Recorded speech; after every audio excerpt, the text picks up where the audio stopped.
Seorang anak laki-laki menggertakkan giginya, seluruh tubuhnya gemetar. Mencoba mengangkat sepeda, hanya untuk membuktikan kekuatanku. Semoga kakakmu bisa mengajakmu bekerja, untuk mendapatkan uang untuk menghidupi keluarga. Film Singa. Salo kecil sedang bermain di pegunungan. Di sekelilingnya kupu-kupu. Sekarang saudara laki-laki Guduk menyuruhnya bekerja. Mereka naik ke atas kereta batu bara. Ternyata mereka akan mencuri batu bara. Saat itulah penjaga melihat mereka. Sepertinya dia akan dikejar. Kereta akan memasuki terowongan. Mereka membawa batu bara untuk dijual demi uang. Pada saat ini, saudara saya ingin makan permen dari pinggir jalan. Kakak bilang dia punya uang untuk membelinya untukmu. Kakakku berkata bahwa jika kami punya uang, kami akan membeli semua toko. Mereka menukar uang untuk menjual batu bara dengan 2 susu sapi. Kakakku dengan senang hati membawaku pulang. Ada ibu dan saudara perempuan di rumah. Meskipun hidup ini miskin, tapi mereka sangat bahagia bersama. Karena rumahnya terlalu miskin, ibu harus pergi bekerja untuk mendapatkan uang. Kakak juga harus pergi bekerja. Saya mendengar bahwa saudara laki-laki saya harus kembali pada akhir pekan. Salo juga mau ikut. Kakaknya berpikir dia terlalu muda untuk melakukan apapun. Dia bilang dia bisa melakukannya sendiri. Pertama, angkat kursi di atas kepala Anda. Kemudian angkat sepeda untuk mendemonstrasikan. Kakak benar-benar tidak punya pilihan lain. Ajak saja Salo. 2 orang mengendarai sepeda ke stasiun kereta. Kemudian naik kereta dan lanjutkan perjalanan. Saat turun dari kereta, Salo kecil telah tertidur. Tidak peduli bagaimana saudaramu berteriak, kamu tidak akan bangun. Taruh saja dia di bangku. Pastikan kamu tidak kemana-mana. Ketika saya selesai, saya akan kembali kepada Anda. Ketika Salo bangun, ternyata kakakku tidak ada. Terus mencari di mana-mana. Samar-samar naik kereta. Akibatnya, saya tertidur di dalam mobil. Pada saat Anda bangun, kereta melaju kencang ke depan. Ini adalah kabin kosong. Pintunya terkunci. Dia memanggil saudaranya dan meminta bantuan. Tapi jeritannya ditenggelamkan oleh mesin kereta. Saya tidak tahu berapa lama waktu telah berlalu. Berlatih ke platform. Karena platform sedang dalam pemeliharaan. Pintu mobil tidak bisa dibuka. Ketika dia melihat seseorang, dia berteriak minta tolong. Tapi tidak ada yang mengerti apa yang Anda katakan. Hari itu dia mengambil biji apel di tempat duduknya. Ini adalah satu-satunya hal yang kamu makan beberapa hari terakhir ini.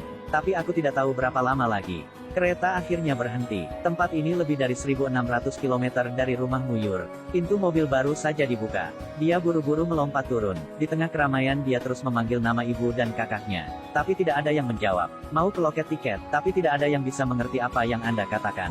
Tidak hanya dia diusir oleh kondektur tiket, bahkan dimarahi oleh mereka yang membeli tiket dalam antrean.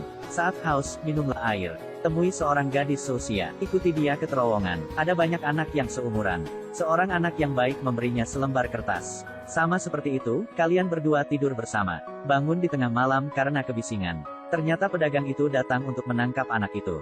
Salo bangkit dan lari. Hampir tertabrak mobil saat berlari. Setelah berlari menaiki jembatan, lihat lampu candi di bawah ini. Dia datang sebelum buah yang dipersembahkan di bait suci. Genggam tangan Anda dan sujud fa. Kemudian ambil buahnya untuk dimakan. Setelah subuh, dia ingin mengikuti rel kereta pulang. Di jalan aku bertemu dengan seorang wanita. Senang dia mengerti dialekmu. Mengetahui kamu tersesat dan ingin pulang. Katakan bahwa Anda dapat membantunya menemukan ibunya. Bawa saja dia pulang. Beri dia makan. Lalu mandikan dia. Mengatakan bahwa sebentar lagi, seorang pria akan datang untuk membawanya untuk menemukan ibunya.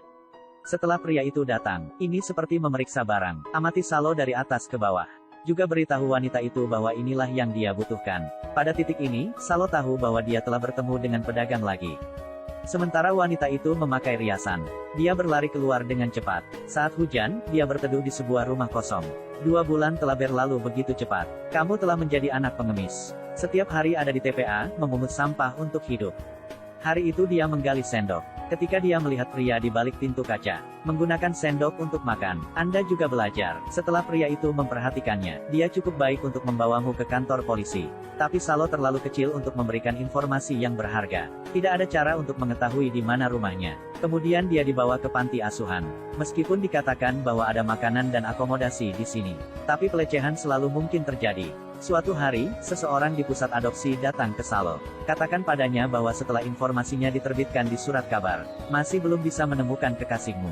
Jadi saya memperkenalkan orang yang ingin mengadopsi dia. Pasangan Australia. Salo masih bertanya, apakah Anda benar-benar akan membantu saya menemukan ibu saya? Meskipun Salo tidak mengerti apa itu adopsi, apa itu Australia, tapi dia masih mengikuti orang-orang di pusat adopsi.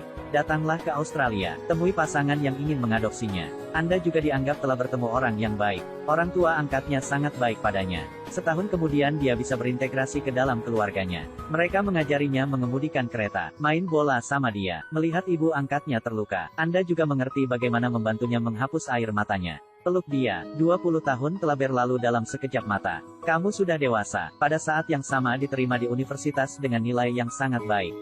Ada juga pacar cantik di sekolah. Sekali bersama teman berkumpul, punya banyak teman India. Mereka membuat masakan dari kampung halaman mereka. Di sini Salo melihat permen telinga. Sesaat untuk mengingat kenangan 20 tahun yang lalu.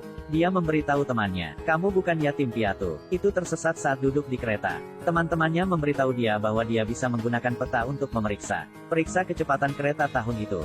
Kemudian ingat waktu itu. Anda dapat langsung menghitung perkiraan jarak pada saat itu.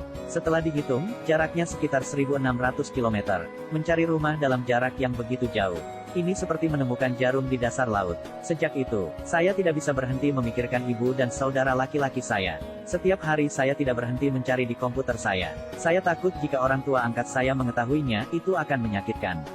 Jadi jangan beritahu mereka tentang ini. Tepat ketika pacarnya hendak berbicara, dia segera memotongnya. Karena untuk cepat menemukan keluarganya, dia sepertinya dirasuki hantu. Pergi keluar untuk bermain juga tidak ada dalam pikiran. Dia bahkan menyebutkan putus dengan pacarnya. Karena aku tidak tahan berada di sini menikmati diriku sendiri. Dan keluarga sedang berjuang untuk menemukanmu. Selama bertahun-tahun mencari, dia berada di kamarnya setiap hari. Saya bahkan tidak pergi ke orang tua angkat saya lagi. Hari itu dia bertemu pacarnya di pusat perbelanjaan. Pacarnya mengatakan kepadanya bahwa kondisi ibu angkatnya tidak baik. Semoga Anda bisa datang mengunjunginya. Dia pulang dan berbicara dengan ibu angkatnya Adop. Kata ibu angkatnya padaku, dia tidak mengadopsinya karena dia tidak bisa melahirkan. Itu karena saya tidak berharap melihat anak-anak tunawisma. Ingin mencoba membantu mereka berintegrasi ke dalam masyarakat. Salo tiba-tiba tergerak oleh perasaan yang luar biasa ini. Apakah terlalu egois untuk memikirkan diri sendiri? Karena keegoisan, mengabaikan ibu angkat. Pulang untuk melihat apa yang saya cari selama bertahun-tahun. Belum ada hasil. Itu juga membuat ibu angkatnya sangat sedih. Saya tidak keberatan dia duduk di sofa. Gesek melalui speaker di komputer dengan tangan Anda. Tiba-tiba melihat gambar yang familiar lagi. Gunung tempat dia biasa berlari untuk bermain. Memperbesar peta, saya menemukan stasiun di ingatan saya. Ikuti peta yang Anda temukan untuk pulang. Ternyata dia berusia 5 tahun itu.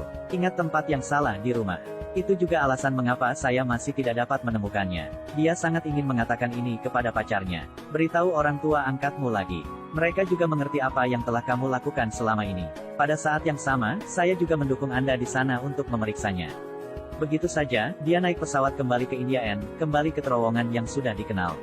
Pergi ke gang yang sudah dikenal. Saat aku di rumah, menemukan bahwa tempat ini telah menjadi kandang kambing. Ini membuatnya sulit untuk menerima saat ini. Waktu yang mengecewakan. Seorang lelaki tua datang ke sini. Bawa dia ke tempat lain. Di sini dia melihat ibunya dengan rambut garam dan merica. Padahal 25 tahun telah berlalu 25. Ibu langsung mengenalinya. Dua orang saling berpelukan. Orang-orang di pinggir jalan dengan gembira bersorak. Kemudian dia menelepon untuk memberitahu orang tua angkatnya. Saya bertemu ibu kandung saya. Mereka akan selamanya menjadi orang tuamu. Orang tua angkat sangat senang mendengarnya. Film ini diadaptasi dari kisah nyata. Di akhir film adalah video prototipe karakter. Membawa orang tua angkat kembali ke rumah. Kakaknya juga hilang malam itu. Saat mencarinya, dia ditabrak kereta api dan meninggal. Sang ibu selalu percaya bahwa anaknya akan kembali. Itu sebabnya saya tidak bergerak. Adapun mengapa film ini disebut Singa. Karena ketika Salo masih muda, dia salah ingat. Nama aslinya Saro, artinya singa. Menurut statistik, setiap tahun di India 8 anak hilang. Semoga setiap anak yang hilang diperlakukan dengan kelembutan. Juga berharap dunia akan menjadi lebih baik.